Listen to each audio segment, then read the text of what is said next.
In a bustling Chicago diner, under flickering neon lights, a quiet storm was brewing. Most customers noticed only the swirl of coffee in their cups or the sizzle of eggs on the griddle, but something far more electric crackled in the air. Sarah Donovan, a dedicated waitress with tired eyes and a kind smile, had reached the brink of her patience. When a self-assured millionaire strutted in barking orders and hurling insults at staff and patrons alike, he triggered a chain reaction no one could have anticipated. In mere minutes, words were exchanged, pride clashed with humility, and a single moment changed Sarah's life forever. Sarah Donovan awoke every morning in the cramped studio apartment she shared with her younger sister Lucy.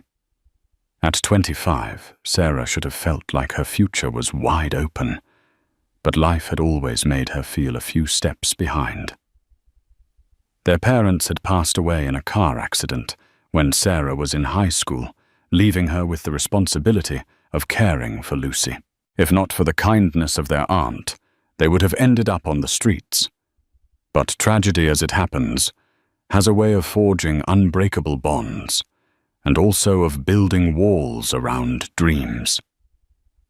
For Sarah, taking care of Lucy was everything leaving little time to nurture her own ambitions. She sometimes thought about going back to college, maybe pursuing culinary school, but it always felt out of reach. The money wasn't there. The time wasn't there. So she worked at the Maplewood Diner, an unassuming red vinyl booth kind of place that had been around for decades. Her shift began at dawn, and by 6 in the morning she was greeting bleary-eyed locals travelers and the occasional out-of-town visitor who stumbled in. She liked the hustle of waitressing, the interplay of conversation, the dance of coffee refills, and the hum of the grill. There was beauty in that routine if one looked hard enough. But that sense of acceptance came with its share of hardships. Customers could be demanding, managers could be strict, and the wages were barely enough to support Lucy and herself. Still, Sarah had a reputation for being polite, efficient, and ready to brighten a patron's day with a quick, genuine smile. It was a Monday morning in mid-October when everything changed. A crisp wind howled through the streets of Chicago, bringing a chill that seeped into the diner every time someone opened the door. Sarah had just cleared table 4, where an elderly couple finished their eggs and was heading to greet a new arrival. That's when James Caldwell swaggered in. He was tall and broad-shouldered, dressed in a tailored navy suit that likely cost more than Sarah's annual rent. He wasn't a regular, and his cologne was so strong it announced him before his face did. It was the face of money, a carefully groomed beard hair, slicked back with dark eyes, scanning the room as though he owned it. Sarah had seen folks like him before, business moguls, who occasionally stopped by for coffee meetings or a quick bite in between deals. But something about James felt larger than life, more imposing. The hush that swept over the diner was a testament to his presence. Sarah approached him with her usual warmth. "Good morning, sir," she said, leading him to a booth that had just been wiped down. "Would you like to start with coffee?" James slid into the booth and glanced around with mild disdain. "I suppose," he replied curtly. There was no please, no eye contact, just a sense of entitlement that made Sarah's spine stiffen. She grabbed a menu and set it in front of him. At the next table, a pair of truck drivers recognized James from a business magazine cover. One whispered to the other, "That's James Caldwell. He's invested in everything. I heard he's on the cusp of a new IPO." The name rang a faint bell for Sarah, too. She recalled Lucy once mentioning an investor named Caldwell, who was rumored to have links to several major developments in the city. Maybe it was the same person, maybe not. But given his attitude, She suspected it was indeed the James Caldwell, a self-made millionaire, rumored to move mountains with a single phone call. She poured him coffee, attempting small talk. "It's a bit chilly out there today, huh? Feels like winter's knocking on our doors early." He didn't even look at her. "If I want conversation, I'll ask for it," he muttered. Sarah's cheeks burned red, but she held her composure. She was no stranger to difficult customers. Taking a quick breath, she forced a polite smile and walked back to the counter to give him space. Every time she came to check on him, his annoyance only seemed to mount. He'd ask for eggs and then claim they were undercooked or overcooked. He'd demand a new pot of coffee because the one she brought tasted stale. He insulted the diner's decor and even said the booth's vinyl seats were a cheap imitation of comfort. By the time he finished his meal, he had made 3 separate demands for replacements, something Sarah tried to accommodate with the best of her ability. Michael, the diner's manager, watched nervously from behind the counter. He was used to seeing Sarah handle the toughest clientele with a smile, but even he could tell she was nearing her limit. When Sarah brought over the check, James Caldwell picked it up and scoffed as if offended by the numbers. "This place should pay me for the inconvenience," he said loudly enough for all the nearby patrons to hear. "I've had better service in a truck stop in rural Nebraska." Sarah remained civil. "I'm sorry you feel that way. I tried my best to meet your requests. If there's anything else you need, I'm happy to help." He fixed his gaze on her eyes, cold and calculating. "Your best, that was your best. Let me give you some advice if you can't handle perfection. Maybe you should find another line of work. A girl like you is lucky I even stepped foot in this run-down little joint." A hush fell over the diner. Sarah felt a wave of humiliation mix with anger. She'd had rude customers before, but few had been so openly demeaning. Across the room, Lucy, who had stopped by before her class, watched with wide, worried eyes. She knew her sister's tolerance was stretched thin by endless double shifts and financial stress. Something inside Sarah snapped. Her heart thumped against her ribcage, and the breath caught in her throat. She'd always tried to keep a calm front, to shield Lucy from any negativity, to grin and bear it, because tips were how they survived. But James Caldwell's tone, his words telling her she was lucky, he came here belittling her entire existence, was more than she could take. "Excuse me, Mr. Caldwell," she began, voice shaking slightly. "We treat every customer with respect, and maybe this run-down little joint isn't what you're used to, but we're proud of it. We work hard. I work hard. And if my best isn't good enough for you, maybe you should consider taking your breakfast somewhere else." The diner went dead silent. In a corner booth, a businessman pretending to check his phone suddenly locked eyes with the scene. The 2 truck drivers were all but gaping at Sarah's boldness. Lucy's heart hammered as she stood rooted, uncertain if she should intervene. Even Michael, the manager, was too stunned to move. James Caldwell's eyebrows shot up. No one, it seemed, had dared speak to him this way. The shock quickly morphed into anger. His face hardened, and he tossed a $50 bill on the table as if it were a piece of trash. "You have no idea who you're talking to," he said, voice dripping with malice. "Enjoy your tip. You'll never amount to anything in your pathetic life." Then he turned and walked out, leaving the door to slam shut behind him with a jarring clang. Sarah stood there, every nerve in her body vibrating.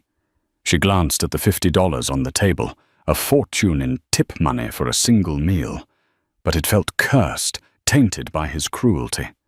For a moment, she considered hurling it after him. Then she felt Lucy's gentle hand on her shoulder, and saw the alarm in her sister's eyes. Michael hurried over. "Sarah, are you all right?" She nodded, blinking back tears. "Yeah, I'm fine," she lied. "Go take a break," he said more kindly than usual. "I'll cover your section." Sarah retreated to the diner's break room. Leaning against the dingy wall, she tried to steady her breathing. Her mind whirled. She worried about losing her job for telling off a customer. She worried about Lucy's college tuition, the rent, the groceries. But strangely, she also felt a spark of defiance, a sense of relief that she'd finally stood up for herself, if only for a second. Over the next hour, the diner slowly returned to its usual clatter and buzz. Locals whispered about Sarah's confrontation, some praising her courage, others concerned that James Caldwell could cause trouble. While many admired her backbone, everyone knew Caldwell was well connected. Who knew what strings he might pull for retribution? But the morning ended without further incident, and by late afternoon, Sarah pushed the confrontation to a back corner of her mind. She went home, cooked dinner for Lucy, and tried not to think about the potential fallout from telling off a self-important millionaire. She assumed she'd never see him again. The following day began like any other. Morning light filtered through her threadbare curtains, stirring her awake. She performed her usual routine, brewed a pot of coffee for Lucy, packed her sister's lunch for school, then caught the bus to the diner. She arrived a little before 6, stepping into the warm glow of the neon open sign. Michael was already there, flipping through the mail with a frown. A few stray bills, an advertisement or two, and a small stack of envelopes waited on the counter. He glanced at Sarah, then at the stack. "Strangest thing," he said. "We got a fancy envelope addressed to you." Sarah's stomach tightened. To me, Michael shrugged, handing it over. It was a matte black envelope, embossed with gold script. No return address. Even the weight of it felt luxurious in her hand. She glanced around nervously, as if half expecting James Caldwell to jump out from behind the pie display. Carefully, she slid a finger beneath the flap and tore it open. Inside was a single piece of heavy card stock. At first glance, it looked like a bank's invitation to an exclusive event. But as she read the name, her heart flipped. James Caldwell requests the presence of Ms. Sarah Donovan at a private meeting. Along with it was a black metal card bearing her name, Sarah Donovan. It had a subtle platinum chip in it and a logo she didn't recognize. No details, no instructions, just the vague invitation and the card. Michael raised an eyebrow. "You know him?" Sarah could only shake her head in disbelief. "We had a run-in yesterday. That's all." Even more curious, an index-sized card fell out of the envelope. It held 4 words, scrawled in elegant cursive. "Buy whatever you need." For a few seconds, Sarah's world tilted. She recalled the rancor in Caldwell's voice the day before. Why would he do this? Was it a trap, a sick joke? She felt uneasy, suspicious. The black card felt as though it vibrated with an otherworldly aura in her hands. "I have no idea what this means," Sarah finally managed. Michael studied the card warily. "You want me to toss it?" Sarah glanced between the card and the invitation. For a moment, she was tempted to toss it in the trash, to sever all ties with the rude millionaire. But curiosity gnawed at her. Also, she couldn't ignore that single line, "Buy whatever you need." Could this card be loaded with credit? Could it help Lucy get through school? Help them pay off debts? No. It was too surreal.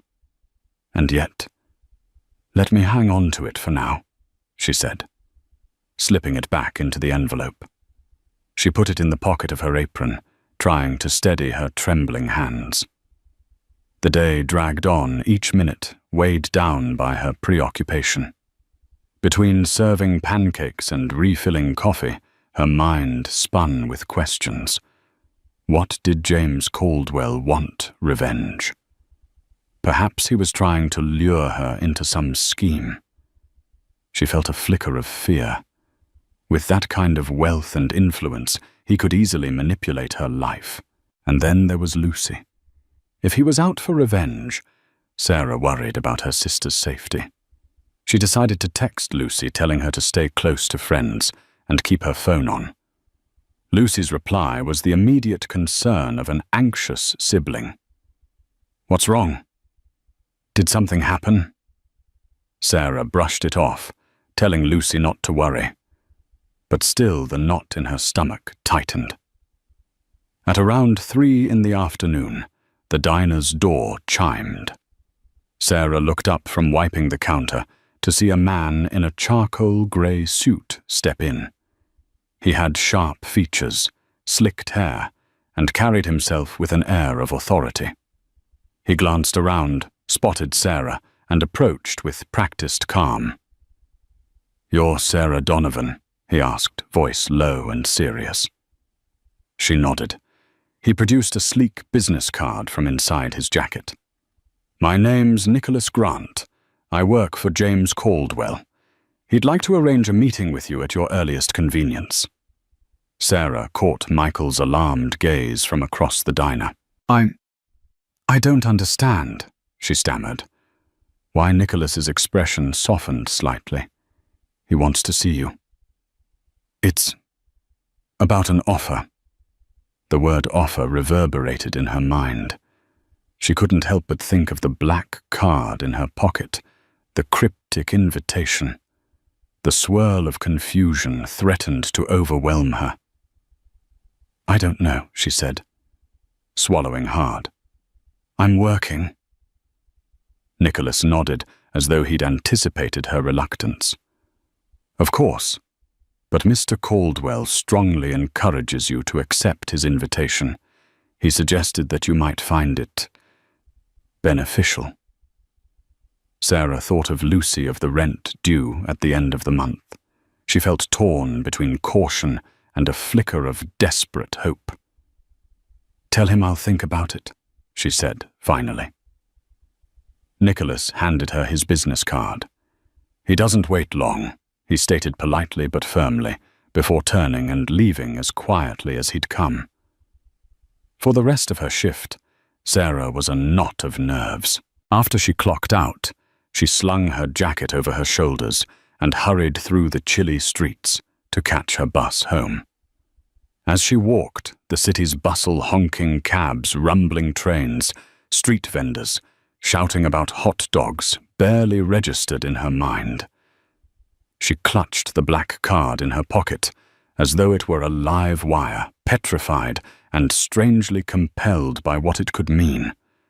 Back in her apartment, Lucy was standing over the stove, trying her hand at stir-fry. The smell of ginger and sesame oil filled the narrow kitchen. "Hey, sis," Lucy greeted. "You okay? You look pale." Sarah forced a smile. "Just a long day at work." She set her things down, then pulled out the envelope and black card to show Lucy. Lucy's eyes widened. "What is that?" Sarah tried her best to explain the incident with James Caldwell and the sudden appearance of his messenger. Lucy's jaw dropped in disbelief. "You told off James Caldwell." "The tech and finance tycoon. I read about him in the Chicago Business Journal. He's on some Forbes list for the fastest-growing private investments." "Yeah, apparently," Sarah murmured, turning the card over and over in her hand. "He was awful. Then out of nowhere, he sends me this invitation and a credit card that presumably has no limit." Lucy stared at the black card, her eyes alight with both fear and amazement. What does he want in return? That's what I'm afraid to find out. Sarah sighed. Nicholas said Caldwell has an offer. But for what? Lucy fell silent. She knew exactly how precarious their situation was. They lived paycheck to paycheck. The slightest improvement, like help with Lucy's tuition, could be life-changing. But at what cost? That night, Sarah tossed and turned in bed, haunted by dreams of Caldwell's sneer.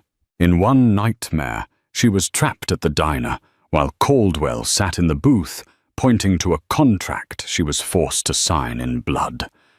She woke in a cold sweat, heart pounding. Morning came too soon, and the question still burned. Should she meet him? Caution warred with curiosity. In the end, she reasoned that understanding what he wanted was better than living in fear of the unknown. So on her break, she called Nicholas's number. He answered on the first ring. "I'll do the meeting," she told him, hearing her own voice shake. "But only if it's in a public place. Mr. Caldwell anticipated your concern." Nicholas replied, "You can meet at the Drake Hotel Lounge tomorrow at 2 p.m. The Drake Hotel was one of Chicago's most iconic luxury hotels, famed for its rich history and elegant atmosphere. It was definitely public. Sarah exhaled, relieved. "Fine. I'll be there," she said, ending the call with a trembling hand. At precisely 4:45 p.m. The next day, Sarah walked through the gilded doors of the Drake, her sensible flats clicking on the polished marble floor. The lobby was a kaleidoscope of plush furniture, ornate chandeliers, and wealthy patrons sipping afternoon tea. She felt wildly out of place in her second-hand black dress and scuffed coat. Yet she summoned her nerve and asked the concierge for directions to the lounge. She found James Caldwell seated at a small table near the window, overlooking Lake Michigan. He wore another immaculate suit, charcoal with a pale silver tie, and sipped a glass of sparkling water. Nicholas stood off to the side, arms crossed, watchful. Caldwell rose as Sarah approached, though his face remained inscrutable. "Ms. Donovan," he greeted, motioning for her to sit. Sarah settled into the chair across from him, her spine rigid with tension. "I'm here," she said, voice tight. "What is this about?" Caldwell studied her with an unreadable expression. "Coffee." She shook her head. "No, thank you." A faint smirk ghosted his lips. "I've had time to reflect on our interaction," he began. "And I realized I may have been too harsh. You caught me on a bad day, and I let my frustration spill onto you. I'm a businessman, Ms. Donovan. I've learned it's wise to fix mistakes when possible." Sarah frowned, suspicious. "You call sending me a black card fixing a mistake?" Caldwell inclined his head slightly. "In a sense, yes. That card grants you a line of credit tied to one of my personal accounts. It has no preset spending limit, and I intend for you to use it." She clenched her hands in her lap. "Why would I do that?" He leaned forward, folding his hands. "Because I see potential in you. That much is evident in how you handled me at the diner." His eyes flicked downward, perhaps recalling the humiliation.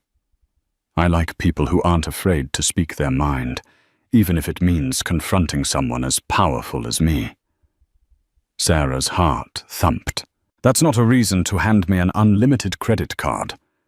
He paused, measuring his words. "I have a new project, a chain of high-end farm-to-table restaurants in major cities. I'm seeking an operations consultant, someone who understands the nitty-gritty of what happens on the ground." You, Ms. Donovan, have that experience. You know how a diner works. You know the value of genuine service. I want you to be part of the pilot program." She stared at him, stunned. "But I have no formal training in restaurant management." He shrugged. "Formal training can be bought. True insight can't. That's where you come in. I'm offering to fund your education should you choose to pursue culinary or hospitality management, and I'll pay you a salary to help me develop these restaurants from the ground up. Consider the black card a gesture of good faith and an advance on your future." For a long moment, Sarah struggled to find words. It was an absurd proposition, coming from a man who just days before had humiliated her in front of a diner full of people. "And what if I say no?" His lips twitched in a ghost of a grin. "Then you're free to leave. The card is still yours, but the limit will be revoked. I'm not forcing you. It's your decision." 1,000 thoughts battled in her mind. Lucy's tuition, their financial struggles, the dream of a better life. But there was also her pride, her intuition telling her to tread carefully. "Why me?" she asked at last. "You could hire any hospitality professional in the city." "True," he admitted, swirling the water in his glass. "But I want someone who's unfiltered, who'll speak truth without fear of losing favor. The way you talked to me, no one else in my circle does that. They're all too busy telling me what I want to hear. I need honesty to build something real." Sarah felt her pulse pounding in her temples. This was too strange, too sudden, and yet there was a sincerity in his tone she hadn't expected. "I need time to think," she whispered. Caldwell nodded. "Of course. Take a week.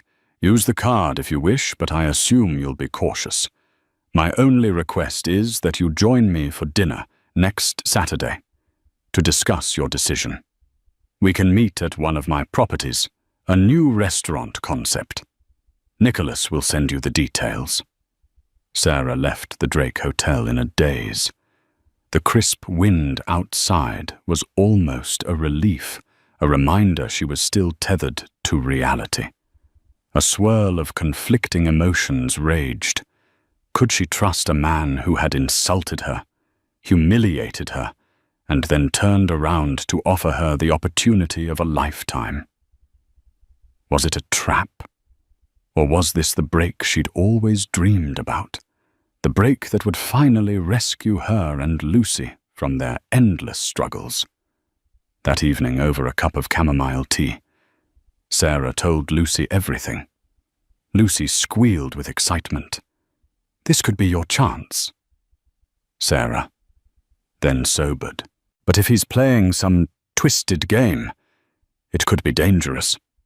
Days passed and Sarah continued her shifts at the diner, as if life hadn't been upended by an impossible offer. She found herself studying the black card each night.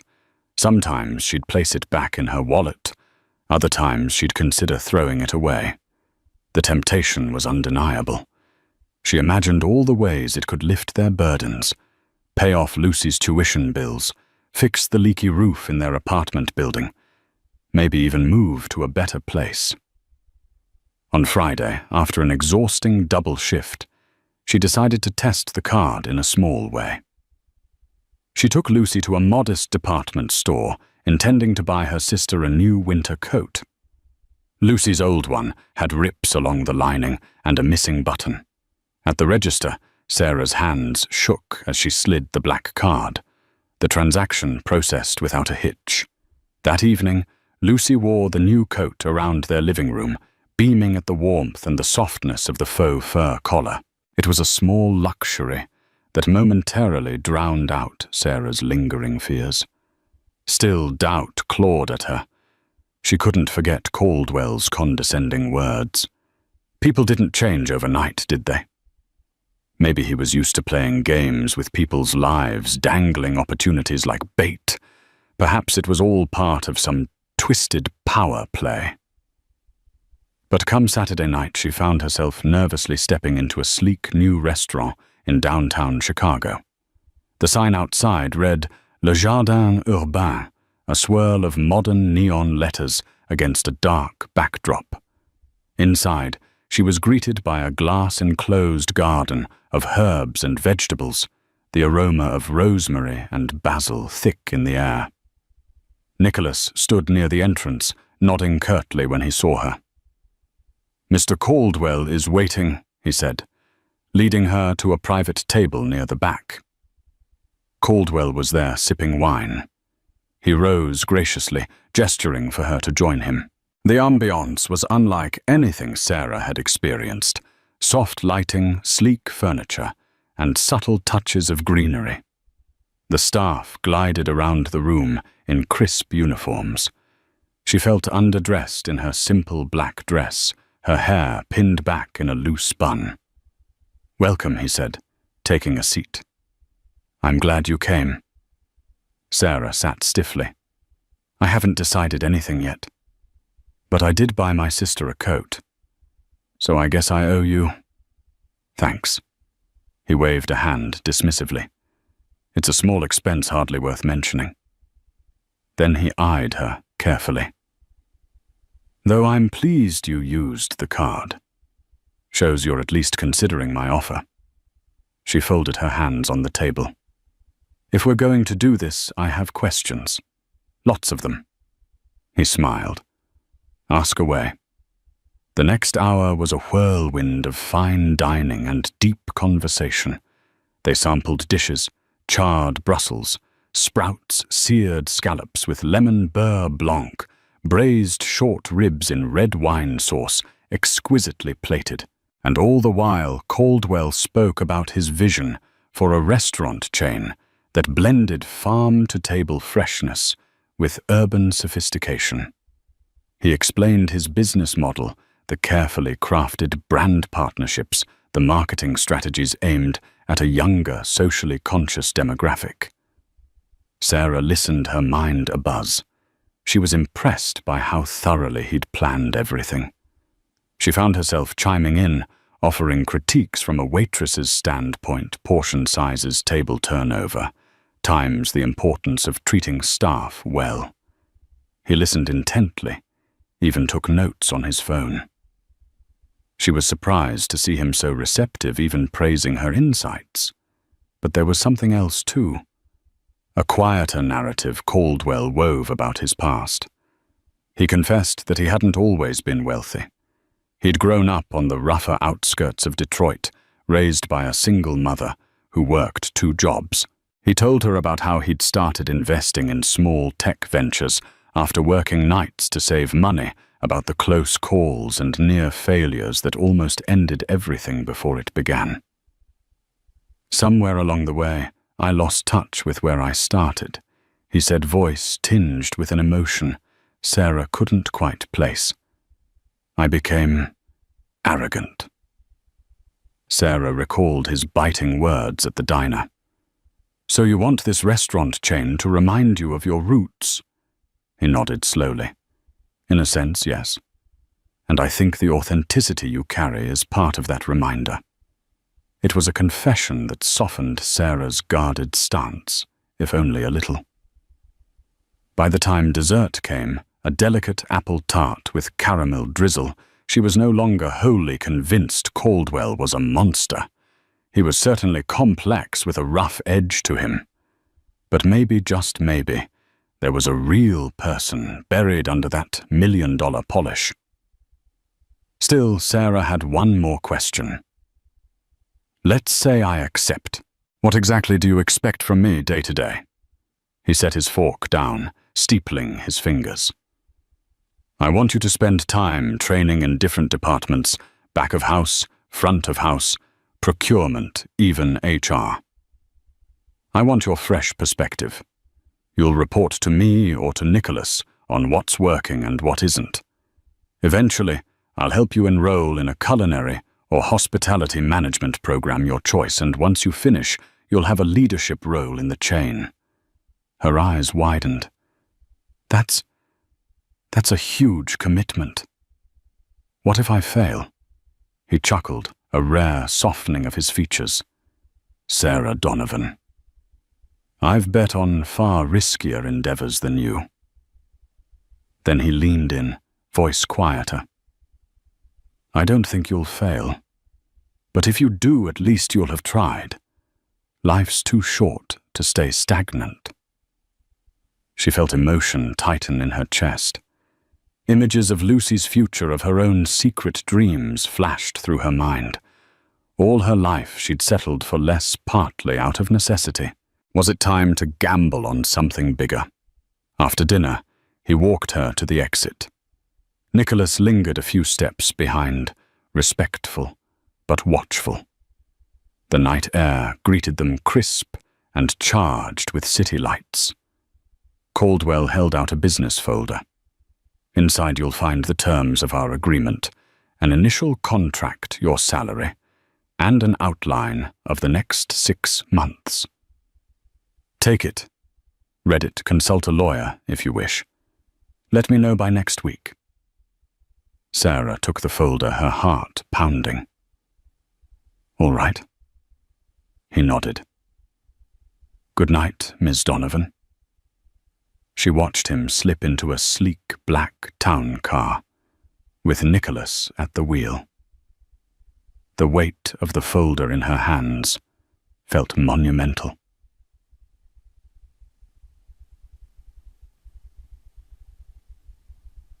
One week later, by the following Thursday, Sarah had practically memorized every line of the contract, every clause.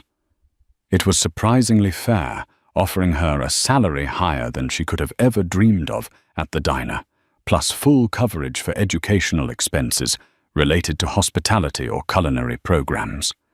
There was even a non-disclosure agreement standard in big business. The only real catch was a 2-year employment commitment. If she quit before then, she'd owe Caldwell's firm a portion of her educational costs. She sought advice from a pro bono legal clinic. The lawyer on duty confirmed the contract was legitimate and not predatory. In fact, it was quite generous. If you have this opportunity, I'd take it, the lawyer advised. Just keep your wits about you. Lucy was ecstatic, dancing around the apartment, already planning the changes they'd make to their lives, paying off student loans, moving to a better neighborhood, maybe even taking a vacation for the first time in years. But Sarah still felt a knot of doubt. Despite Caldwell's apparent sincerity, she couldn't shake the memory of his harshness. Was this philanthropic side a fleeting whim? Yet each passing day, the diner felt more stifling.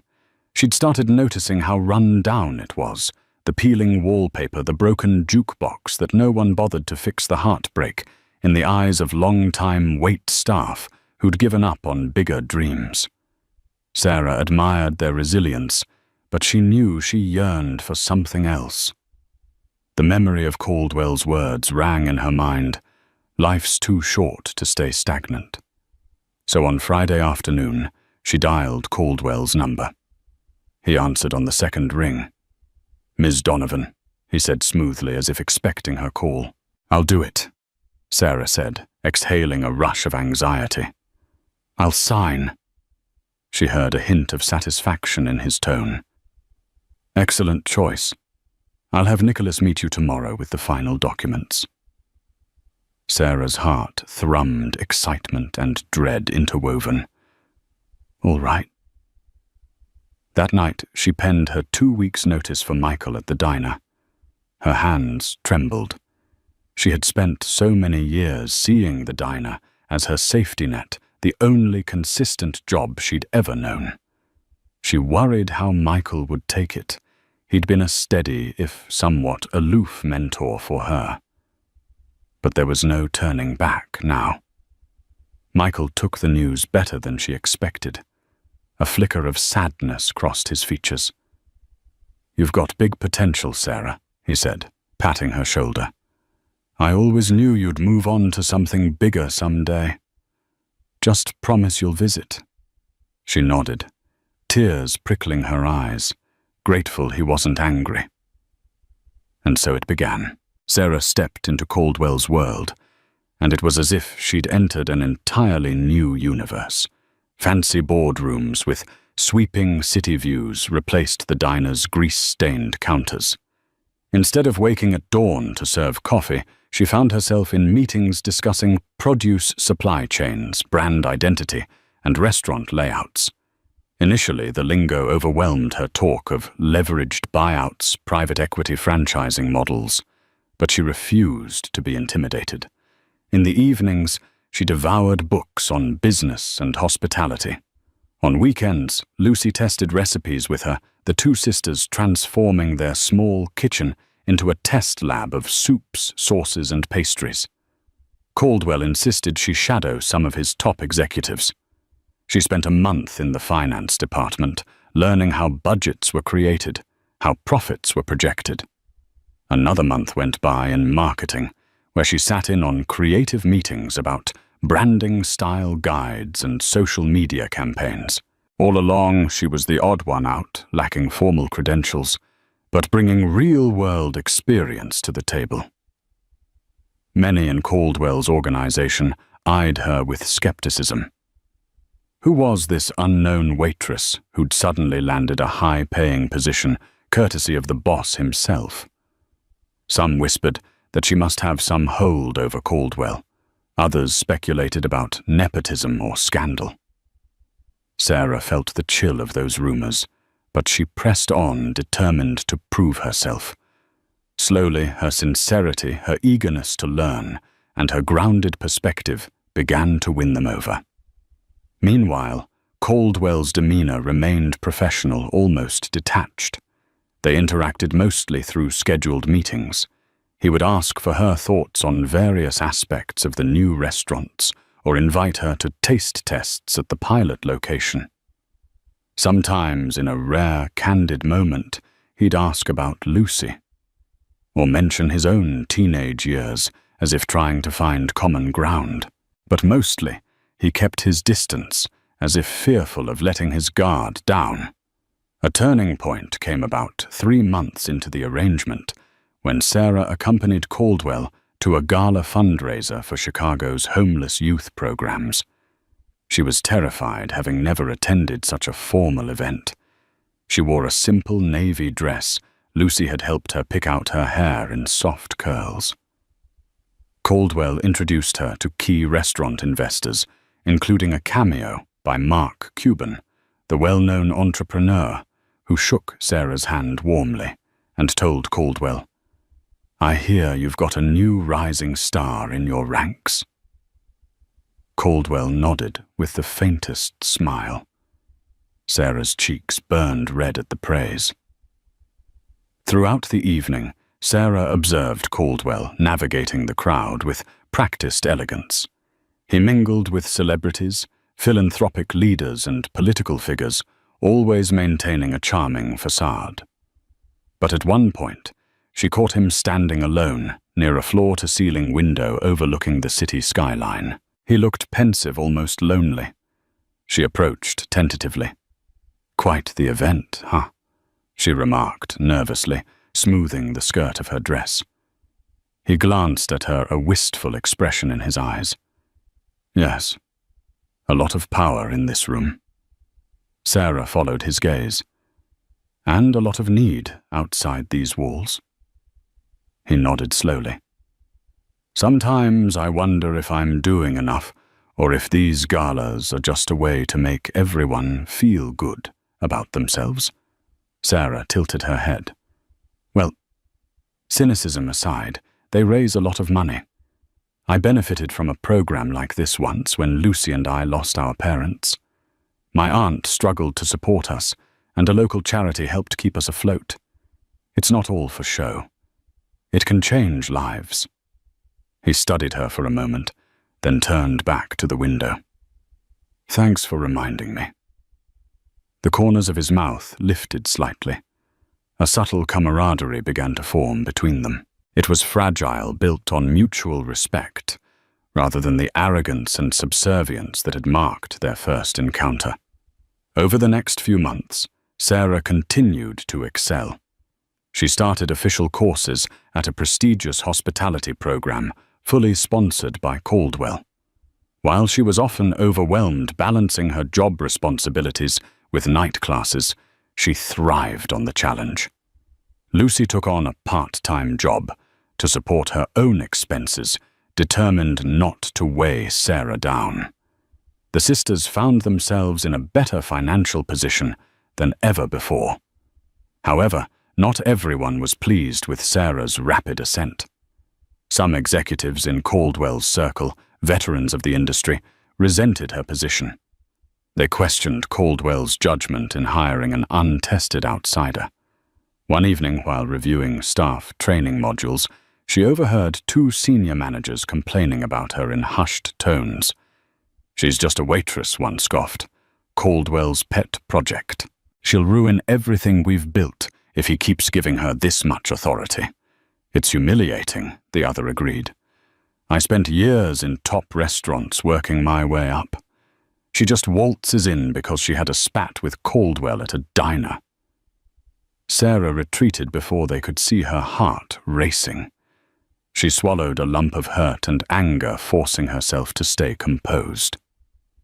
If she confronted them, it would only confirm their suspicions that she was out of her depth. Instead, she resolved to let her work speak for itself. But the tension escalated. When Sarah was scheduled to give a presentation on improving staff training for the pilot restaurant, her slides mysteriously disappeared from the system. She had to scramble to rebuild them minutes before the meeting. Another time, her proposals for a new table layout went missing, and she suspected sabotage. Yet she refused to let intimidation define her journey. She worked longer hours, triple-backed up her files, and refused to be pushed aside. Caldwell noticed her exhaustion. One afternoon, he called her into his office, an intimidating space on the top floor of a downtown skyscraper with glass walls overlooking the city. "You look drained," he remarked, eyeing the dark circles under her eyes. Sarah forced a small laugh. "Just the pace. Balancing classes work and dealing with some obstacles." He frowned. "What kind of obstacles?" She hesitated, not wanting to come off as a complainer. But Caldwell's gaze was sharp. Eventually, she told him about the sabotaged slides and missing proposals. "It's nothing I can't handle," she concluded. "But I won't lie, it's stressful." Caldwell's jaw tightened. "Names?" She shook her head. "I don't have proof. I won't accuse anyone without being sure." He leaned back in his chair, exhaling. "I'll have it do some digging. In the meantime, if you need help, ask. I don't want you bogged down by office politics." Sarah nodded, grateful for his support. "Thank you." As the weeks went on, the pilot restaurant's grand opening loomed. Sarah was heavily involved coordinating with chefs, finalizing menus, training waitstaff, ensuring the decor matched the brand's upscale yet earthy ethos. The unstoppable pace left her breathless, but exhilarated.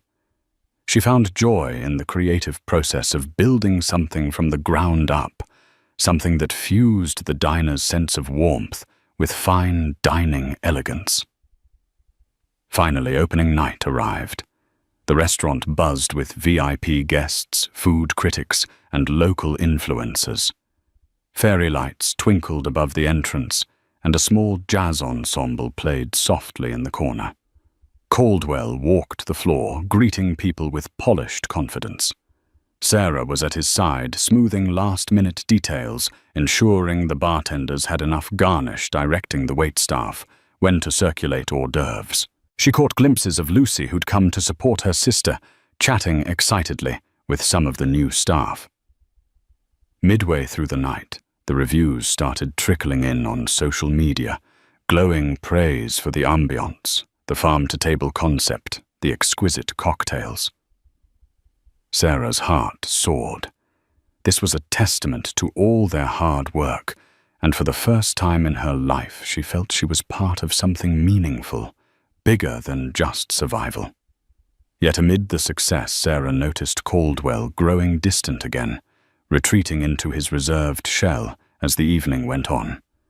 She spotted him standing alone near the bar, swirling a glass of whiskey, his gaze distant. She approached, suddenly concerned. "You okay?" she asked softly. He offered a small nod. "Just overshadowed by memories, I guess." She tilted her head questioningly. He took a slow sip. "Nights like these remind me of where I started. I used to be so hungry, so desperate. Every win felt like a triumph over my past. Now that I'm here, part of me wonders if it's all just vanity. Another restaurant, opening another brand expansion. Does it really matter?" Sarah's eyes softened. She recalled their conversation at the charity gala. This man, for all his wealth and power, was haunted by the question of purpose. "I think it matters," she said gently. "Not just for you, but for the people who work here, for the customers who'll have a new dining experience, for the suppliers who'll sell their organic produce. It's not just vanity, unless you let it be." He set the glass down, looking at her with unguarded gratitude. "Thank you," he murmured. "It's good to have perspective." In that moment, the bustle of the restaurant blurred into the background. They stood side by side, two people from very different worlds who had somehow converged on this shared journey. A fleeting warmth passed between them, part mutual respect, part shared triumph. The grand opening was a resounding success. Culinary bloggers posted rave reviews, and local news outlets hailed Caldwell's new venture as a beacon of innovation. Investors congratulated him on yet another feather in his cap, and quietly, Sarah Donovan's name began circulating among industry professionals as the untrained waitress-turned-consultant who'd played a key role in making it all happen. In the weeks that followed, Sarah felt a sense of achievement like never before. She continued her classes, delving deeper into the art of restaurant management and design. Caldwell provided more opportunities, sending her to conferences, introducing her to renowned chefs. Their once tenuous relationship was now laced with mutual admiration, still professional, but undeniably friendlier. Lucy was thriving in college, forging new dreams of her own. For the first time in years, Sarah wasn't living day to day in survival mode. She was planning for the future, forging a career, exploring possibilities. But life has a way of throwing curveballs just when everything seems perfect. One chilly afternoon, about 6 months after her new journey began, she received a frantic call from Lucy. Sobbing, panicked words. "It's Dad's car. It was hidden. I can't do this. Help me." Sarah's world lurched. She rushed to Lucy's campus, where she found her sister in the parking lot, distraught, hugging her knees. After coaxing Lucy to talk, she learned that a distant family member had found the battered remains of their father's old car at a junkyard outside the city, the one he'd been driving the night of the fatal accident. Lucy, haunted by grief, had driven there and confronted the twisted metal relic. The memories, the guilt, the pain, everything had resurfaced. Sarah held her sister in a tight embrace. "Why didn't you tell me?" she whispered. Lucy shook her head, tears streaming. "I didn't want to burden you. You've been so busy, so happy for the first time in forever. I didn't want to ruin that." Sarah felt tears burn her own eyes. She realized how absorbed she'd become in her new role. "I'm sorry," she murmured. "You're never a burden. Let's face this together." "Okay." Lucy nodded, clinging to her sister. They spent the rest of the day talking about the accident, about the grief they'd tucked away in corners of their hearts.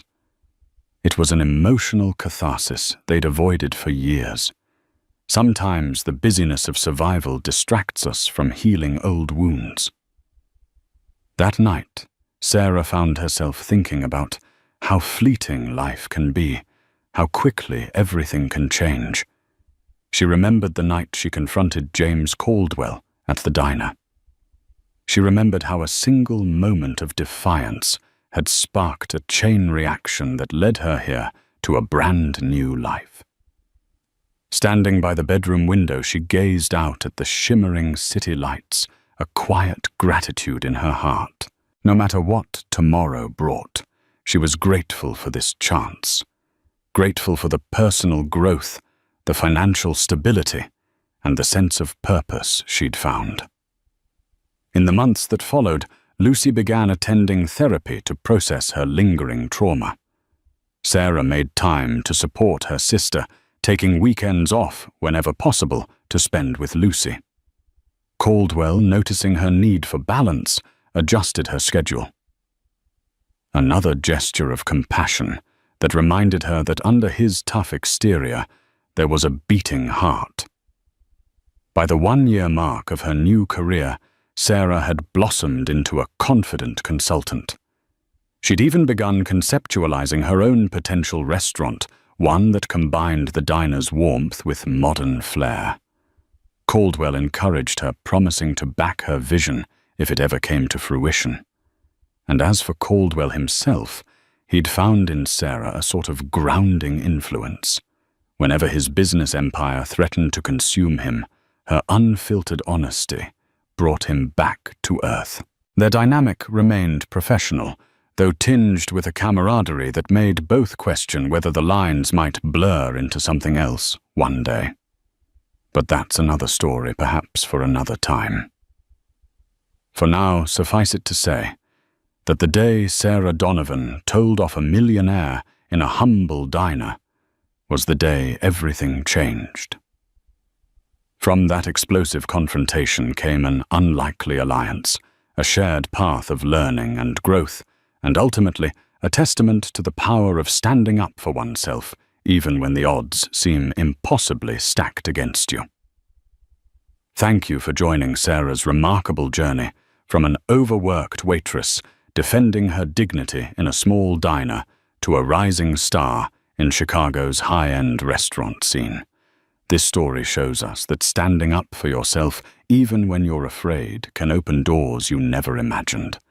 It reminds us that every person has value, every dream has a spark, and one bold moment can change your life forever. If Sarah's story moved or inspired you, please take a moment to like this video.